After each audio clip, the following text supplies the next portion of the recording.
toutes et à tous, on commence cette revue de presse en France avec le RC Lens qui jouait hier son premier match de Ligue des Champions de la saison face au Séville FC.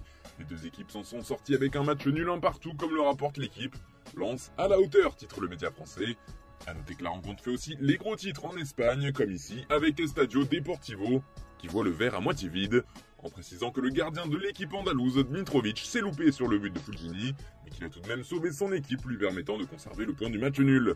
L'autre grosse information en France concerne l'Olympique de Marseille. Marcelino est parti, mais les Phocéens jouent ce soir en Europa League, du côté de l'Ajax Amsterdam, avec notamment Jacques Pancho Abardonado qui va assurer l'intérim sur le banc marseillais. Le président Longoria a lui décidé de se mettre en retrait, mais il est tout de même sorti de son silence, accordant une longue interview à la Provence. Voici quelques extraits des propos du président marseillais. Dans les conditions actuelles, c'est très difficile d'avoir un projet et il est impossible de travailler. Je n'ai pas proposé ma démission à Franck McCourt. À un moment, j'ai été dans une situation où je voulais tout arrêter, mais même avec de telles difficultés, j'ai voulu trouver l'énergie et l'ambition de vouloir changer les choses. Il faut que vous sachiez qu'une partie du club s'est auto-proclamé le contre-pouvoir, parce que les dirigeants voudraient faire du mal à l'OM, mais on est assez intelligent pour comprendre que c'est de la schizophrénie. Voilà qui est clair, si Longoria reste à la tête de l'OM, il devrait y avoir du changement très prochainement. On prend la direction de l'Italie maintenant avec l'Inter qui jouait également hier la Ligue des Champions. Le club lombard a eu du mal face à la Real Sociedad et les deux équipes se sont quittées sur un autre match nul un partout. Une égalisation qui a été arrachée par les interistes en fin de match grâce au but de Lautaro Martinez. C'est justement lui qui est mis à l'honneur ce jeudi dans la presse transalpine, à l'image de cette une du Corriere dello Sport. D'après le journal, c'était une Inter très mauvaise, heureusement que Lautaro était là.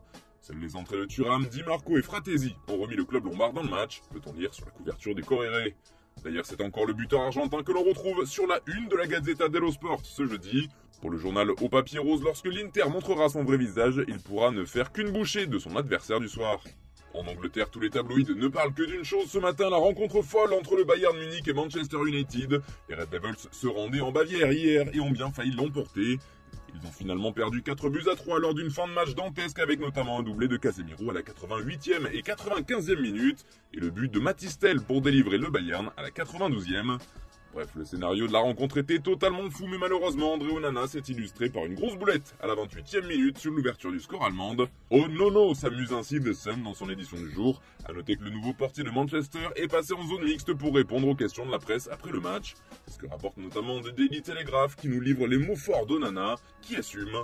Cette erreur a été un coup de poignard pour nous, un coup difficile. C'est mon erreur qui a permis au Bayern de gagner ce match, a-t-il avoué. Mais dans le reste de la presse anglaise, c'est Harry Kane qui fait les gros titres. Le buteur du Bayern a planté hier contre les Red Devils et c'est lui que l'on retrouve en une du Daily Mirror ou encore du Daily Express. Par exemple, pour le Mirror, Kane a montré ce que Man United avait loupé au dernier mercato. Même chose avec le Daily Star qui explique tout simplement que ça devait être Harry qui ruinerait les espoirs du club anglais. A noter au passage qu'Arsenal s'est largement imposé 4-0 contre le PSV Eindhoven. En revanche, en Allemagne, la presse préfère insister sur d'autres héros et notamment Matistel qui a marqué le dernier but allemand à la 92e minute.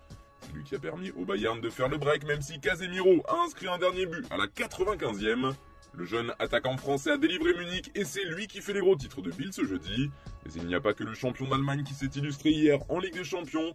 Chez nos voisins d'outre-Rhin, en effet, l'Union de Berlin se rendait à Madrid pour y affronter le Grand Real. Et le club de la capitale allemande a bien failli accrocher la Casablanca. En effet, les Merengues ont finalement arraché la victoire en toute fin de match, 1-0. Et en couverture du journal BZ, ce sont les joueurs de l'Union qui sont mis en avant. Vous avez joué comme des champions, résume le quotidien allemand. Justement, du côté de la presse ibérique, c'est le sauveur Jude Bellingham qui fait les gros titres. Car oui, c'est encore lui qui a sauvé le Real Madrid avec un but à la 94e minute. Le milieu de terrain anglais en est ainsi à 6 réalisations en autant de matchs, toutes compétitions confondues, avec le Real Madrid. Forcément, ça fait rêver les journaux locaux comme As qui évoque un but providentiel de Bellingham en Champions League. Même son de cloche avec Marca puisque le quotidien évoque un miracle pour qualifier ce but et cette victoire des Madrilènes, tandis que Bellingham est qualifié par le journal de nouvelles sensations du Real. Bref, les éloges continuent de pleuvoir sur l'international anglais. Enfin, on reste en Espagne pour terminer ce tour de la presse. On retrouve Xavi en couverture de Sport, car le journal catalan revient sur la politique blaugrana du moment, juste après la prolongation d'Alejandro Balde jusqu'en 2028. Le présent et le futur peut-on lire en une du média, car il n'y a pas que le jeune latéral gauche qui a été verrouillé par la direction.